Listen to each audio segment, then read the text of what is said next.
We're recording and we're live. Julian, I just want to Yes. say thank you for joining me today and the listeners of Bite Me, the show about edibles. I'm really excited to have you here. And you're a master chocolatier and a master pastry chef, as I understand it. And I think we're going to be getting into all those good things in this conversation today. But just to get us started, you're a fellow Canadian hmm and you grew up in Montreal. You are the son of bakers. And as I mentioned already, you became a master pastry chef and chocolatier, continuing the family tradition. How Yep. did growing up in such a family teach you to taste and appreciate food?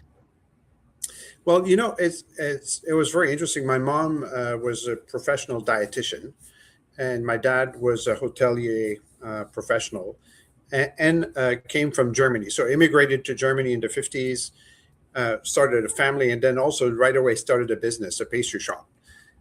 So of course I was around, food and desserts and everything sweet, and but on one side, my mom always had this kind of obsession with balanced diet, and then the European side from my dad, we would be exposed to a lot of European specialties, whether it's cheese and wines and traditions and chocolate and holidays.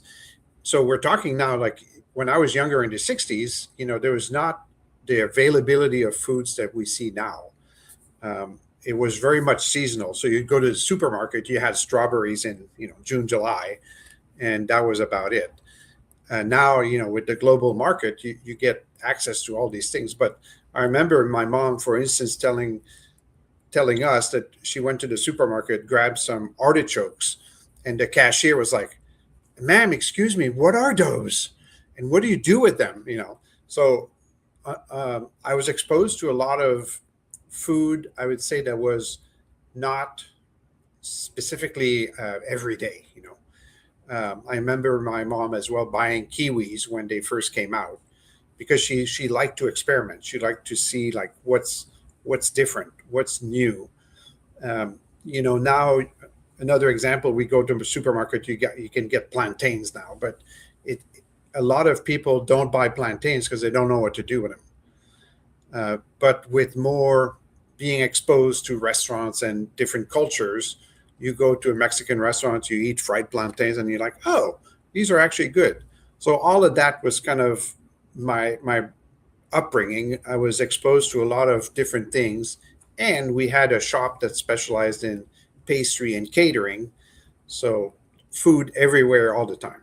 Right. It sounds, I guess it might have been kind of nice to have a mother that was a dietitian because then you could Yeah. never really overindulge, which is probably good when you're enjoying all those fine foods. But I will say, like the global market, like you said, does provide us a lot more access, but there isn't really, there's nothing like the smell of strawberries at a farmer's market in the summertime when they're like in season. There's nothing better than that. So, I but do yeah. miss a little bit that, that you can get strawberries all year, Hmm. but then they don't feel so special and they're not very good all year, you know. Yeah, I totally agree with that. Yeah. Cause yeah, So I've, I remember when it was seasonal, when it's so funny because restaurants go like, oh, we compose our menus seasonally with what's available on the market, which is kind of true, but then you should not have celery in December.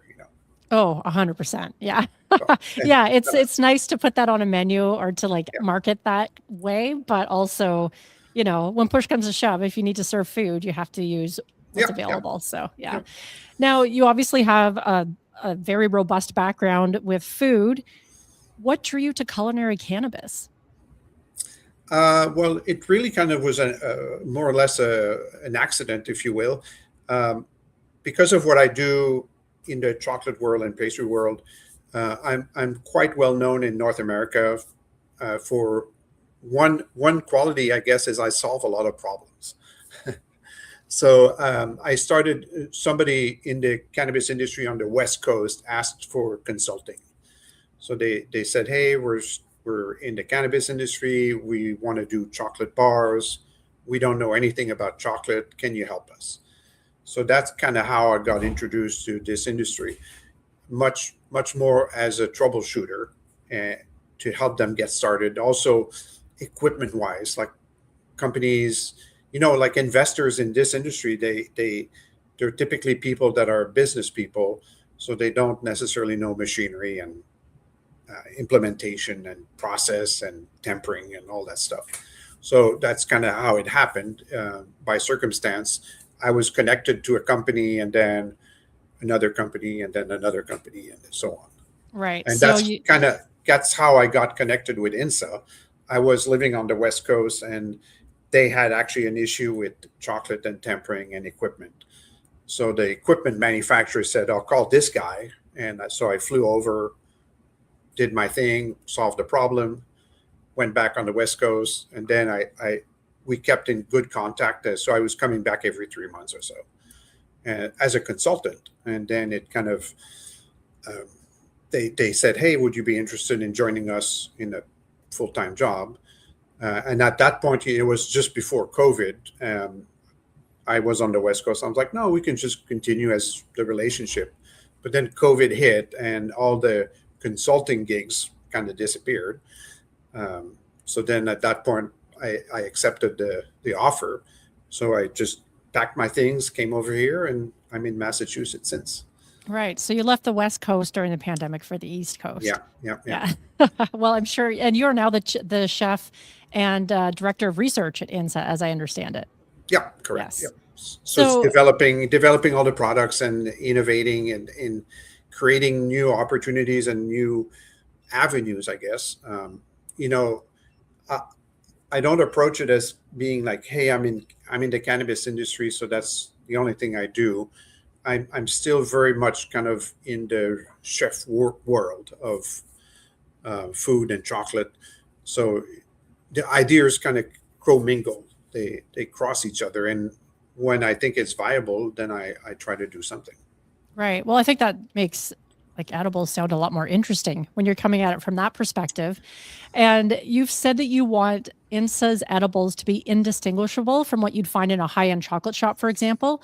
What's the biggest misconception the cannabis industry still has about what quality means? Well, I think this was at the point where I did consulting for INSA. Here on the East Coast, the whole cannabis legalization, I would call it, started with medical, and then it kind of flipped into recreational. But I proposed to INSA, I said, we should, or you should, start at the very top, because it's easier to start with very high quality. And then if the price gets compressed, or if you feel that you want to reduce the quality, it's easier to go little down. But when you start with cheap, it's hard to go up. Just the economics don't work. Right. So if you start with high-end quality, high-end ingredients, yes, they're a little bit more expensive, but when you break it down to a portion size, especially in cannabis where the portions are not very big, I think my opinion was you can start with super high quality and make it taste really good and separate yourself from the masses in this industry. Because what I was seeing as a consultant, I was seeing that the companies just were focused on the cannabis and not so much on quality. It was just sell cannabis, and it happens to have a gummy in it. Right. So it was kind of, it was a little kind of opposing for me in philosophy, especially like pastry, like in Montreal, if you're familiar, the food scene is wonderful. There's a lot of bakeries and pastry shops and chocolate shops, and it's probably the best kind of reflection of food in North America. So that's what I expect. And then you're almost forced to suppress your professionalism, I guess, and go like cheap. And it's like, oh yeah, well, anybody can sell sugar and fat and cheap products. And then when I would talk to these entrepreneurs, and I'd say, well, are you trying to cheapen your flour? They're like, no, the flour needs to be great. Well, then it's like, well, then the edibles need to be great, So that's where we started here at INSA. The owners completely accepted. They're like, oh, that makes a lot of sense. Let's start up here, and later on, people will have to catch up to us. Yeah, that totally makes sense to me too, because you have like, if you have companies that are just saying, well, the THC is going to sell itself and they'll just jam it into whatever and people will buy it, next thing you know, there's a ton of products on the market that are all just kind of mediocre and Yeah. there's no differentiator because they all have a certain amount of THC in them or CBD or whatever the cannabinoid is. So it definitely becomes a differentiator. I think people are looking for that because if you're going to enjoy a single square of chocolate, for instance, you want that to be an experience instead of just the cheap stuff that you find at a regular store, grocery store, dollar store, whatever the case might Yeah. be. Or So gas station. yeah, gas station. Yeah, exactly. Now, Well, yeah, and it's funny. I'm in a meeting. Oh, I'll be back to you. Sorry. yeah, that's okay. Um, I was going to say, when you taste something good, you're more prone to go back to it. When you Yes. taste something average, you're like, I can do something else and it's going to be the same. So I get a lot of people saying like, why is your chocolate bar so good? I'm like, no secret. I mean, every chef has basically the same availability. That in restaurant, I've drawn parallels before. It's like, why does a 5-star restaurant become a 5-star restaurant and the little joint next to it is struggling? They have access to the same ingredients. It's a choice. They can Right. buy this. They can buy the same meat. They can buy the same vegetables. They can buy the same cutlery, the glasses, da, da, da. But there's a market for everything. But the 5-star restaurant, they choose to be top quality, top professionals, best process, best everything. And the little restaurant, which is trying their best, they're struggling because if you're like everybody else, Yeah. it's easy to change. Yeah, exactly. Yeah, I totally agree. And yeah, I think people are looking for that special experience when they're buying their edibles. I know I am. So Yeah. now the edibles market has, of course, as we all know, largely been driven by THC, maybe CBD as well as a selling point. But do you think there's a point where flavor and craft are starting to win over, or is that still are people still pretty much going in and buying edibles based on THC potency? I would say they are still buying on THC potency. It's interesting because the best example I have, we started back like 5 years ago, I guess, making peanut butter cups, a nice little chocolate, and with 5 milligram, because in Massachusetts for recreational it's 5 milligrams per portion. Right. So, and I felt like a nice piece, with good peanut butter, great chocolate, but cost wise, of course, our cost was higher because the piece was quite large, and the box had 6 pieces, so only 30 milligrams at I guess back then I think it was like $30. So it's like $5 each. But now, like if you go in a real nice chocolate shop, $4 to $5 per piece is kind of standard. But imagine now we're like in the cannabis world, we have cannabis in a top quality product, and people quickly started looking. It's like I can get a chocolate bar for $25 at 100 milligram, and I can get 6 chocolates for 30 milligrams for $30. So then you could see they loved the piece, but they didn't like the equation. Right. Yeah. Yeah. So I ended up changing the piece to make it smaller, to put 20 pieces, and I worked backwards to do the costing correctly so that I can put 100 milligrams in a container and 20 little piece to be uh, to compete internally with our chocolate bar. So like now they can buy a chocolate bar or the peanut butter smooches, we call them, at the same price with the same THC. When I Right. started in this industry, I said, why don't you sell the products per milligram? So then if you would have 6 pieces and there's 30 milligrams, you pick a number. But let's say each milligram is $1. So you have 30 milligrams, it's $30. And you have 100 milligrams, it's $100. You know what I mean? It's like Mhm. when you buy fish or meat, it's by the pound. Right. And in cannabis, this is where it's a little weird because you can have, even for us, we have a gummy, for example, that has THC, CBD, and CBN, 5 milligram of each, and then it's the same price as a gummy that is 5 milligrams of THC. So like the consumer goes like, wait a minute, I get CBN and CBD on top of it, and it's the same price. Sweet. So that is the best-selling gummy because it has more cannabinoids, beneficial in different ways, but that's where it's a little challenging, I guess, because to your question, it's like, yes, people tend to go for the higher THC. Flour is the same. They come in the store and they say, what's the highest testing flour? And they're like, Yeah. This one's 32. Got it. And that's what they go for. I mean, it's changing a little bit, but it's slow. The consumer wants the best volume of THC for the money. Yeah. And I've seen that too, because I used to work in a dispensary, and customers coming in asking for the highest THC flower Yeah. was pretty prevalent. And they would buy flower regardless of anything else but that number.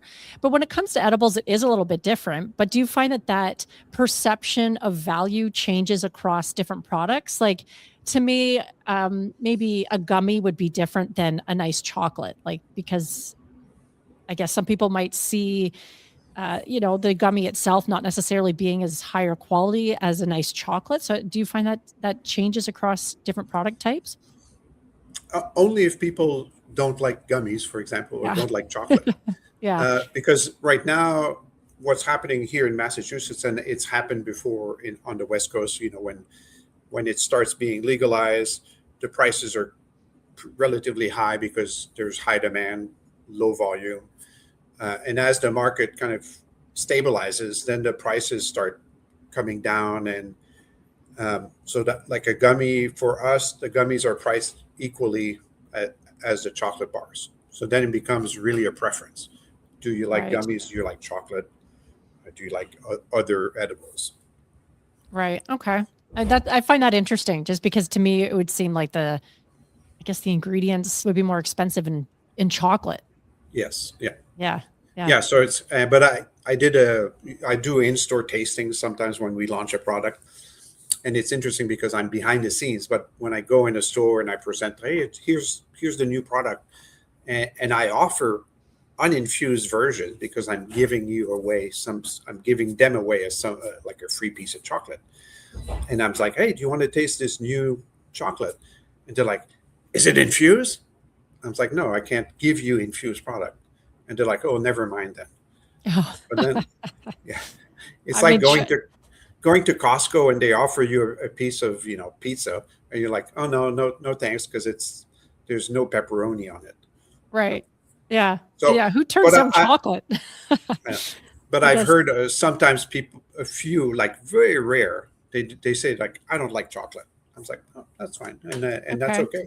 Yeah. Yeah. People have their tastes and preferences, which sort of brings me to my next question around savory edibles. I mean, that's it still feels like a very untapped frontier. Yeah. What do you think standing in the way of more savory edibles becoming a more mainstream category in the edible space? I would say, like, I hear a lot of people, like, out in the streets, if you will. When I talk to people, it's like, well, what kind of food do you like? People go like, oh, I love Mexican food, but I don't like spicy.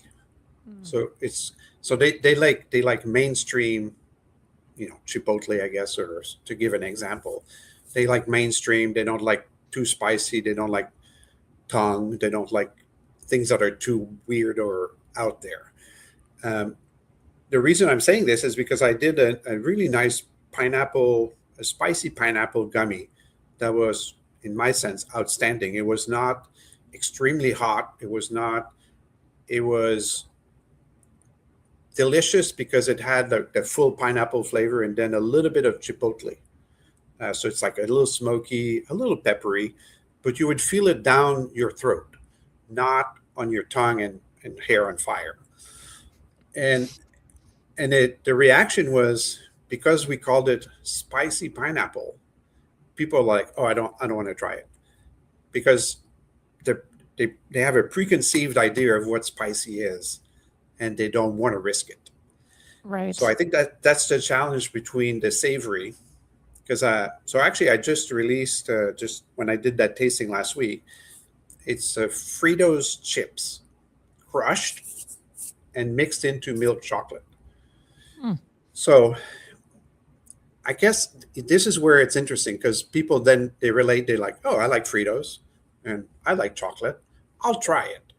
So it's not too out there, and it has this perfect balance of sweet and salty, and a little savory because the corn. So when you eat the piece, the first thing you get is like a little bit of sweetness, because the chocolate is a little bit in percentage. There's more chocolate than chips, and then you get in your nose like the nice roasted corn flavor or scent, and then the saltiness. So then it's all mixing in your mouth, and you to savor is uh, I guess people have to stop a minute and savor, because Yes. we eat food, we just gobble it and swallow it. So when you really taste it, um, what I tell people is like the first bite is challenging, even if it's good, because you have no reference of it in your brain. You don't know what you're tasting. Are you tasting a sweet or a savory, or and then those mixtures together, they're a new flavor for you. So like it, just talking about like strawberries or vanilla ice cream. If I say vanilla ice cream, in your head you can taste it. You know, you have a reference in your data bank of that flavor. So you do not have a reference of Fritos and chocolate together. So it's going to go in your file of new flavors. Hmm. So I usually say taste it once, and then they're like, huh, interesting. Oh yeah, I get it, salty, sweet. And then I say taste another one. And when you taste the other one, um, you'll see that it has that great blend of flavors that is unexpected. So it's sort of like a way you sort of introduce the savory by introducing a bit of the sweet first, and that makes it approachable to people. And it sounds like you're also showing people how to maybe slow down and take a minute to sort of think about what they're tasting and enjoying it. Because I think we have an issue of eating too fast in North Yeah, America in particular. So yeah, yeah, we that's really swallow. interesting. Yes, yeah, we don't take the time to savor, and I think that's a really nice point that you bring up, is that just slow down a little bit can go a long way to sort of really enjoying what you're eating. And I will say, I think it's a shame because I think that spicy pineapple sounds amazing Yeah, myself. yeah. And I've Yeah, done spicy chocolates before, and I love spicy uh, chocolate. I, Yeah, I'm gonna venture to say that the cannabis consumer typical is a little vanilla, very kind of they want to know what they're buying. So there's, right. of course, the cost is higher than a typical chocolate bar, where you buy a chocolate bar and it has coconut, for instance. You taste it, you're like, I don't like coconut, but you spend $2. When you spend 20 or $30, that's a little bit more. They've taken more commitment to it. It's like buying a bottle of wine, like Yeah, when you're like you buy a bottle, it's $10, and you see a bottle right next to it at 40, and you're like, is it really 40? What's the value? yeah, yeah. I have wondered that myself many Yeah, times. Yeah. and you like what you like. At the end, you like what you like. I, Yes. like people can say like, oh, I love this red wine. It's $10, but it's what I love. I love the flavor. I love the bouquet. I love the smell. It's fine. Yeah. Nobody's judging you. But I think sometimes it's for standing, or you want to impress your friends, and you're like, oh, this is a $40 bottle of wine. Right. Yeah. But Yeah. It's interesting though, because there's so many people that really enjoy savory foods that why aren't we seeing more of them? Unless it's just maybe they're more well, difficult to yeah, develop. and also like I think it's when we talk savory, we talk about like cooked products, like sautéed or a steak or something like that. And I think that's where it's difficult to incorporate cannabis, and then legally on the legal market, we can't touch that because we need to send it out for testing.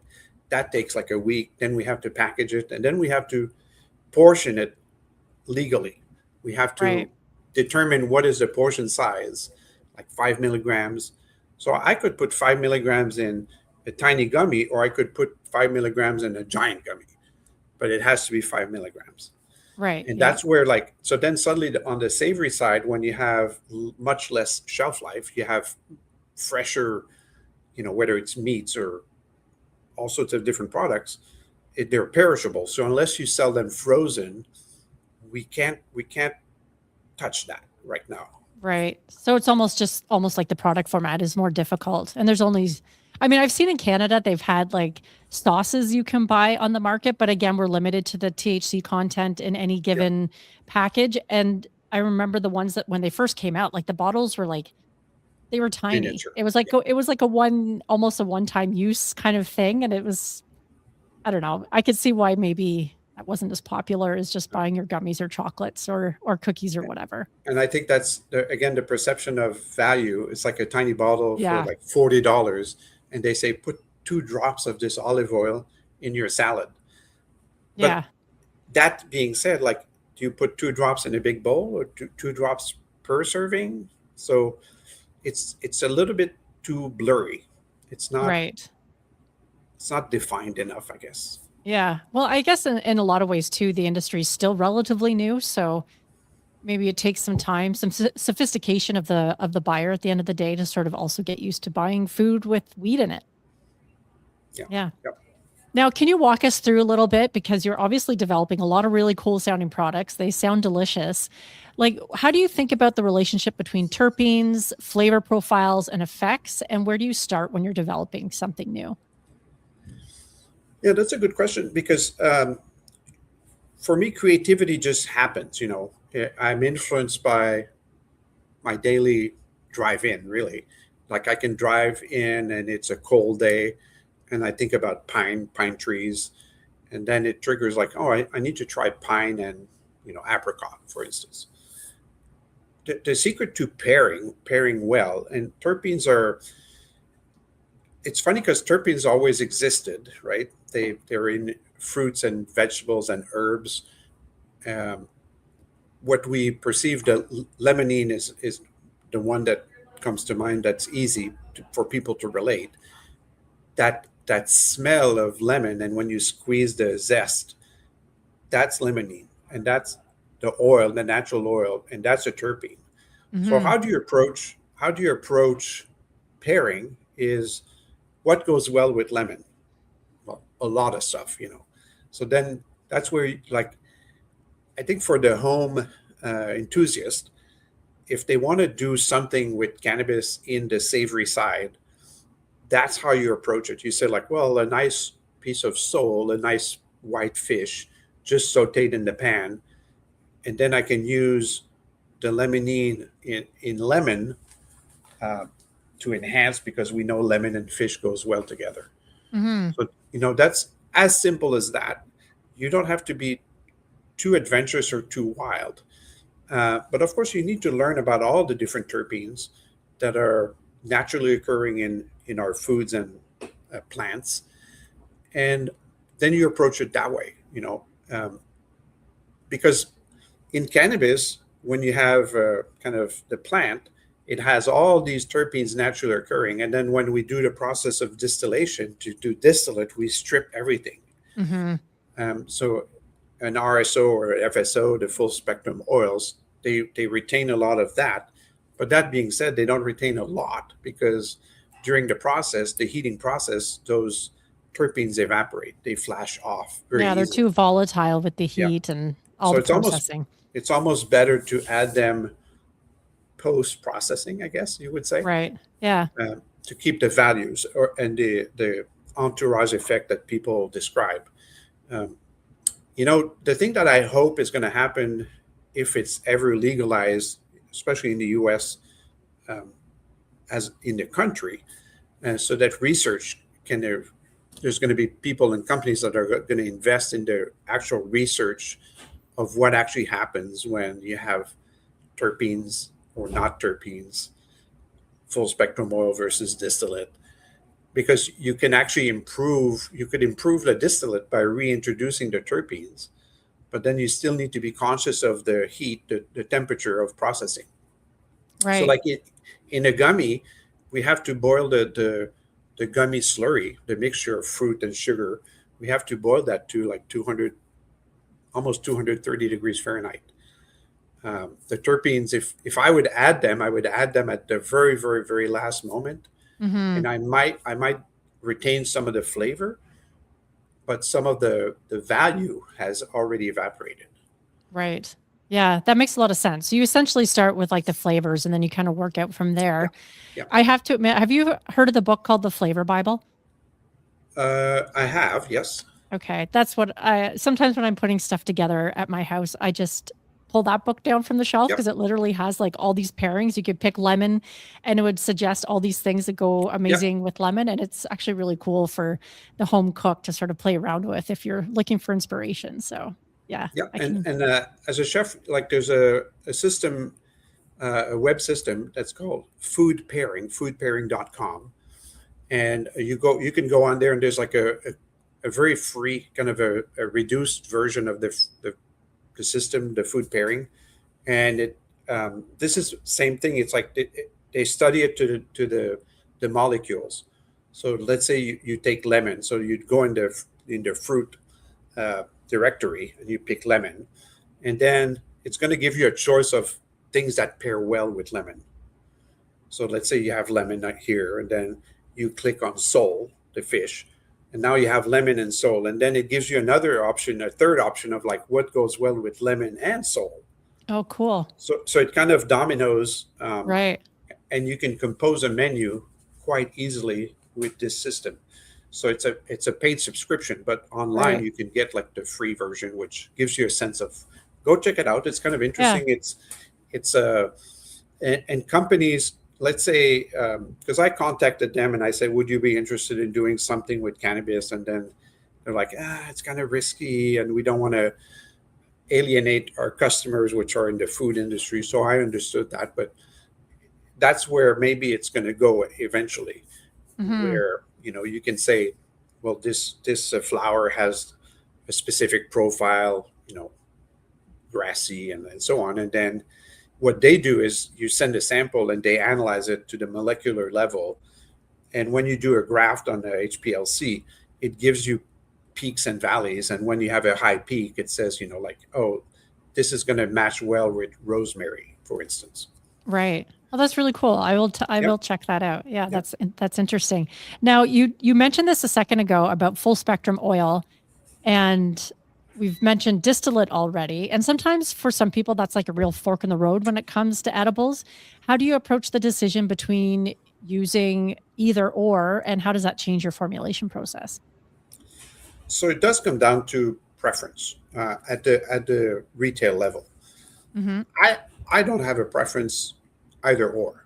It's much more the consumer that is asking, that is a little bit more into how they feel with one or the other. So what I've heard and been reported, like people say, a distillate gives you like a head high, and a FSO gives you a body high. So, and of course, everyone's different, and everyone has a different tolerance. But that's kind of the difference. Is, I would say, like black and white um, preference. But for formulation, uh, it kind of comes down that with an FSO, it's going to taste the cannabis profile. It's going to have grassy, hay, a Right. little funky, and I can't hide that too much.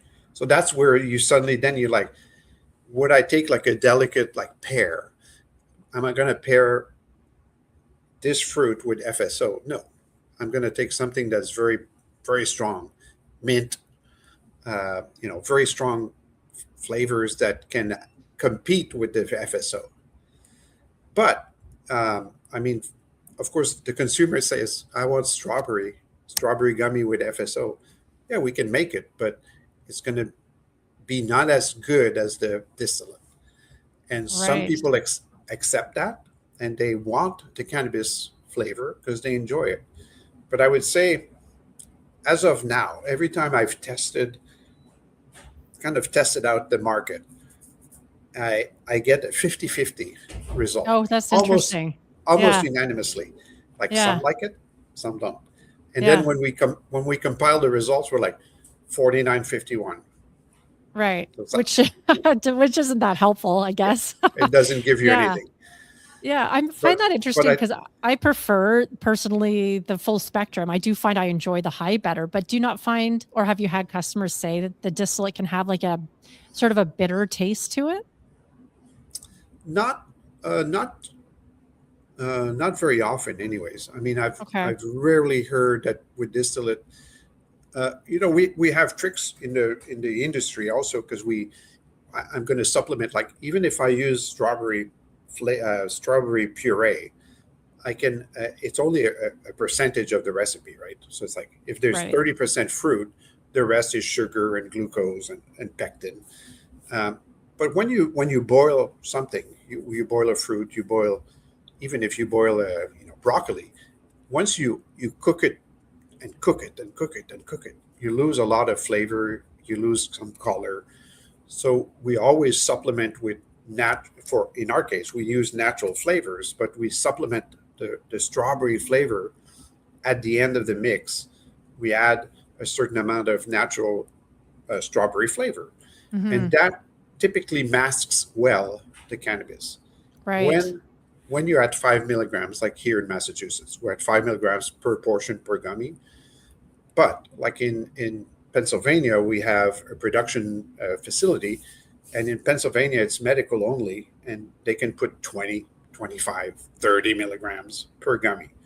So then there's no point. It's going to taste bitter and Right. harsh. Yeah.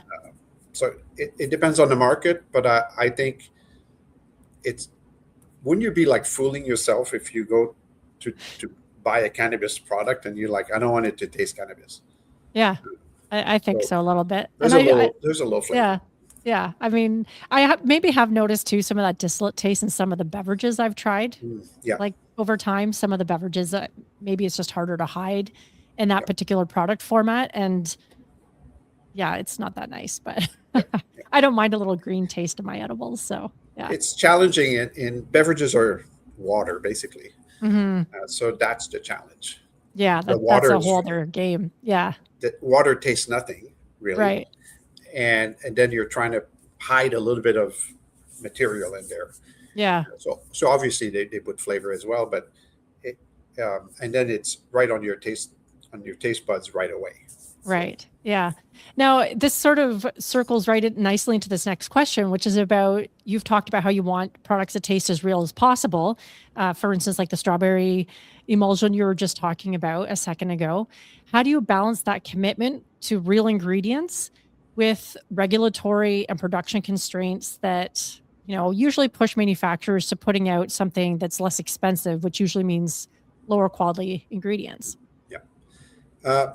That's, I would say, state to state, or different countries, different situations. I think in Canada they legalized across the board, but then each province can still do some variations of what the federal law says. In the U.S., it's state by state, and I deal with that every day because we have facilities in Massachusetts, Pennsylvania, and Florida. In Florida, for instance, we cannot add any color. Um, and this Oh, was interest, yeah, no color added, so it's to make it not appealing, I guess. okay. So when the regulations say you cannot add color, so I said, oh, perfect, we can use strawberry puree and make the gummy, and then that was refused because they said no color. I said, I'm not adding any color. Right. It's It's the the product. It's the it's the strawberry. fruit. Yeah, it's Yeah. the strawberry. And they're like, no, no color. And I was like, I know. I'm not, it's not artificial or natural added color. It's just from the ingredients. So let's say sugar would be green for some reason. They would be like, you can't use sugar. So, That's interesting. yeah. So how So, did you get around that?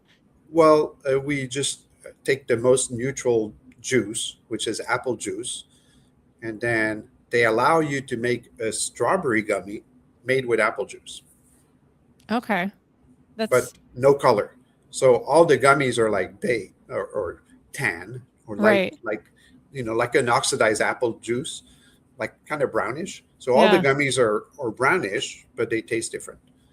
And that's where Okay. like you eat with your eyes also. Pennsylvania, a little bit the same. We're doing a what we call a pastille. So it's like a hard candy, and initially we check. We can put color. Yep, no problem. And at the 11th hour, they're like, oh, no more color. So then same thing. It's like when you eat a watermelon candy, you see it red or reddish, and you're like, ooh, watermelon, because you eat with your reference points. Again, you reference watermelon with red color and lime with green. But if you everything is white, it doesn't taste the same. Yeah, I can see that. That Yeah. seems, and that's regulation, it sounds like, by people who don't understand food or cannabis. Yeah. Maybe. Yeah. And we need to put the cannabis logo warning and the wrapper and the this and the that. So to a point where it's like the responsibility of the buyer. Once you get home, the adults should put their stash in a secure Yes. area, Yes. because kids will explore. So I get that the government tries to, check all the boxes. That's fine, but then at the end, the user is like, I mean, I don't want to get in a conversation of guns, but it's the same. Yeah. If you Well, have, or alcohol. Like you wouldn't yeah. bring home your alcohol and leave it on the table for the kids to get into. And that comes in all kinds of colors as well. So, yeah, to suggest So, that. so we manage that the regulations we do according to the rules of each state, and Mhm. maybe even each area, um, and we just obey the rules. Which there needs to be rules. It's good, but then they have to be very clear. Just saying no color, and I'm not Right. adding color. That's where. So I think they catch themselves also being like, "Whoops, we should have been more specific." Right. Yeah. Yeah, that sounds like a fun challenge you probably have to deal with all the time. Yep. Yep. Yeah. Now, can you talk to me a little bit about fast acting edibles? Because that sounds like it's a trend that I see more and more. And from a formulation standpoint, what's the trade-off when you're building an edible that has this faster onset? Or is there a Yes. trade-off? Yes, there is. I think I would compare it to, when you like the imitation meat, Mhm. like the, I don't like where this is going. yeah. But I mean, it's just like you. Yeah. It's funny because like people that are, let's say, vegan, they say, I don't want to eat meat, but I want it to look like meat, bleed like meat, Yes. cook like meat, brown like meat, but I don't want meat. So Yes. um, the fast acting, you need to push surfactants. Surfactants are um, agents that will dissolve the oil faster or Okay. disperse it faster. And surfactants are very bitter. So we resisted going with fast acting for a while because I didn't feel there was anything on the market that was actually true. Um, Companies out there, suppliers would say like, we have technology for fast acting, and I would say, tell me about it, and they'd be like, it's great. It's like, yes, but elaborate already. Yeah. Tell me Yeah. why it's fast acting. And they're like, uh, it mixes really well with cannabis, and then it makes it more available. And then I go like, okay, but why? So this conversation was going in circles all the time in the beginning. Uh, then it started changing a little bit, and I think it's big part of it is a marketing play. So marketers will say, even better than last week, even bigger, best color, best washing quality, Tide, Mhm. Mhm. Cascade, all that. So they tell you what to expect. So marketers, that's what they do. They pre-sell, they put out there a statement. So of course everybody was just plastering fast acting. So we did for a certain amount of time. we found a special ingredient, actually, that was cacao juice. Cacao juice is the juice extracted from the cacao pod Okay. before making chocolate. Right. So I did a tropical gummy a few years ago, and we we got a lot of comments of people saying, "Wow, these gummies are fast acting." So like that's interesting. We didn't do anything specific. We just added this juice, and it seems like this. It's a superfruit, if you will. It's very unknown. It's a new product. It's a little bit on the shelves in Europe and in South America. You can buy a bottle of cacao juice. It's very delicious, and it's full of vitamins. And I think the natural occurring vitamins were enhancing the effect of the gummy. Mm. Okay. So we added this juice in every reference gummy that we have to make them faster acting. Like Right. Yeah. this is where you have to listen fast or faster, right? Faster Yeah. acting, or you can have words like nano emulsion, micro emulsion, all these things. But I would say to the consumer, ask questions and go like, how do you get your micro emulsion? And then be like, we mix it. It's like, Yeah. okay, Well, you mix everything. Yeah. yeah. Yeah. So, not to get in too deep, but it's like there's a lot of hearsay in this kind of Yeah. product. Uh, they just marketers are just going to say it's fast acting and it's appealing because people for edibles it tends to take half an hour, 45 minutes, an hour sometimes. Mm. So this got me to kind of do more research, and I partnered with a South American company that is a very, very large oil and fat company. They produce specialty oils and fats for the industry, from pharmaceutical, bakery, uh, agriculture, all sorts of different avenues where people and products, we use oil and fats in a lot of products. Hmm. So I approached this company through contacts and I said, what is the best oil as a carrier to get the best effect of THC cannabis? And at first they're like, well, we've never been asked that. So they did some research and they came up with a specific blend of oils and fats. So the difference between oil and fat, oil is always liquid at room temperature, and a fat is typically hard or firm at room temperature. Hmm. But when you melt all of them, they're all oils All or liquid. all Yeah. fats. Yeah. Yeah.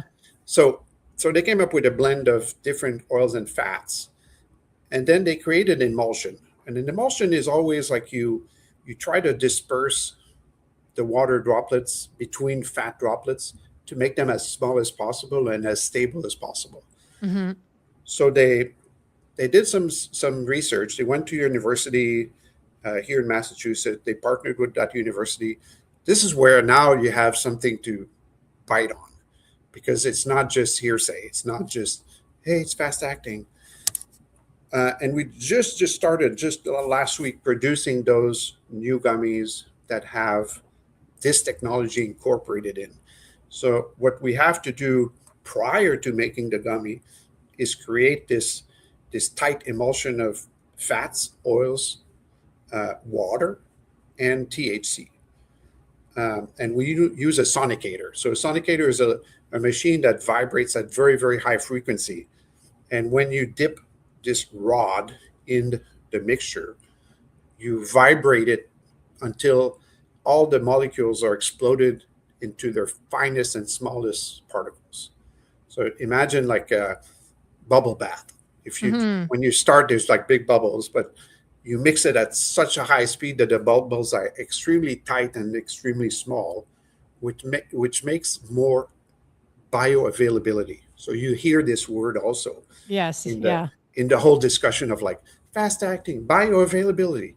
So all of that, there's like parts of it that are true, and then but then you need to validate it.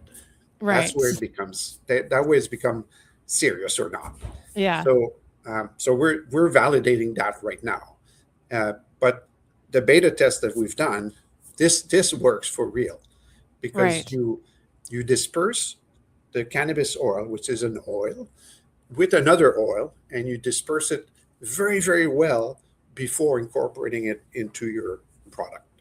So it And makes a lot of sense. Like, right. and that's where like the beverage industry, all of the beverage they're struggling because you're trying to force the oil to stay in water, but you have so little oil in a lot of water that Hmm.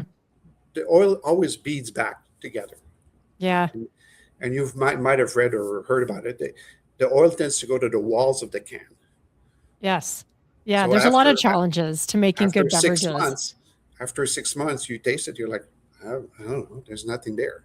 Yeah. So Yeah. I've so heard that that's a big problem. that's where you need to have substance to keep it stable, and Right. stability comes at a cost. Right. Yeah. So, That's sometimes interesting though you that you compromise found flavor. yeah, it's interesting that you found a workaround with this. And for a fast acting edible, is it like how quickly does it typically start to take effect? So the beta test we've done, we've had results at 15 minutes. Oh, wow. Okay. That is fast. Yeah. Yeah. That's very fast. And that's probably better than some of the claims I've seen on packages of edibles and stuff like that where I live. Like, Yeah. You pay a little extra for something that kicks in 20 minutes or half an hour, but Yeah.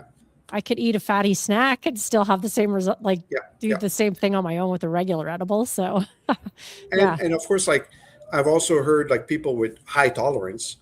Hmm. We've had, we take a nice assortment of tasters, people that never eat edibles, some people that are eat sometimes, and heavy users. And typically the heavy users don't feel much. They're like, I don't know, was it faster? But their tolerance Right. is higher. But Okay.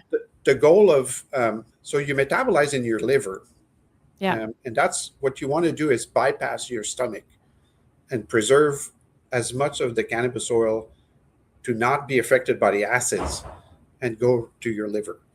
And so what we've seen in our tests is that people, not only does it hit faster, but it hits higher and a little longer Oh, for the same. interesting. So you feel that 5 milligrams feels more like a 8 or 10 milligram. So is that, it's hitting in or kicking in faster because it's bypassing the liver. Does that mean that the high, Bypassing the stomach. oh, the stomach. Okay. Never mind. That already answers my question because I was Yeah. going to be like, is that really an edible high if it's bypassing the liver? But it would be, it's just bypassing the stomach. Okay. Yeah. Yeah. That's really interesting. So, and that's where, like, I think once or a day soon when it's going to be legalized everywhere, and then Yeah. bigger companies, even pharmaceutical companies, are secretly looking into it. And when it's going to happen, they'll be ready. Right. Yeah. So, Yeah. Now, just as we wrap up here today, Julian, a couple more questions. yeah, First, what would surprise people about you? I don't do sport. Okay. It's You don't too do any dangerous. sports.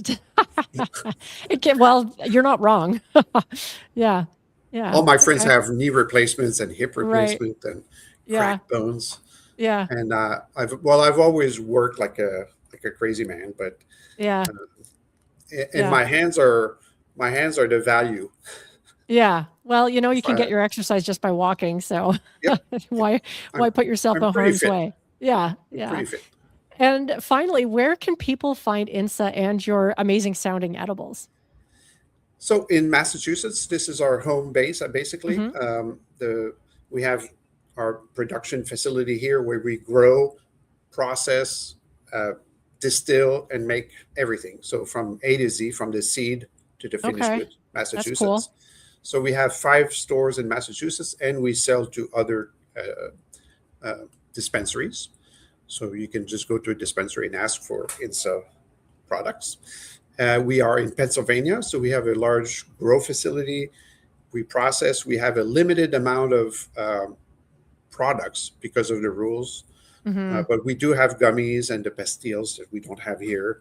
So it's like a little bit of of everything. So we sell wholesale mostly in Pennsylvania. I think we're in about 150 stores in Pennsylvania. And then in Florida, we have 10 stores across the state. And then in Florida, you cannot sell wholesale as of yet. So you have to have your stores to sell what you make. Right. So every brand has their stores and can only sell what they make. Right. So there's 10 stores in Florida. And of course, if you travel to Massachusetts, you can stop at one of our stores and test it out. You can probably bring it home if you're put it in your suitcase. Yeah. Well, I've done that before, so Yeah. can confirm they don't usually check the chocolates, especially if they're not in a label that has THC emblazoned all over it. So yeah. All right, that's really cool. Well, thank you, Julian. I really appreciate your time today, My and pleasure. yeah, this was great. Awesome. Thank you very much.